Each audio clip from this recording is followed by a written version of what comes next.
Hello mga idol, so break time namin to. So, meron naman akong baon, 1 hour yung break namin. So, kakainin ko tong baon ko mga loads.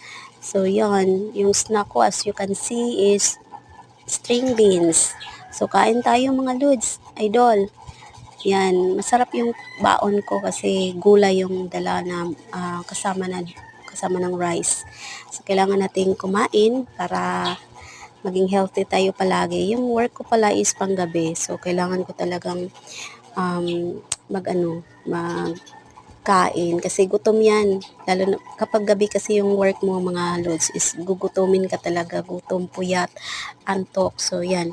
Um, kung inaantok ka, gusto mo na ilang idadaan sa kain para lang mawala yung antok mo. So, kaya napapansin nyo yung mga lahat na nag-work ng panggabi is tumataba talaga yan kasi naghahanap din yan ng way para hindi antukin kaya kumakain sila. Ayan, so nakikita nyo, enjoy na enjoy naman ako sa pagkain. Thank you so much sa lagi nyong pagpanood. Bye-bye!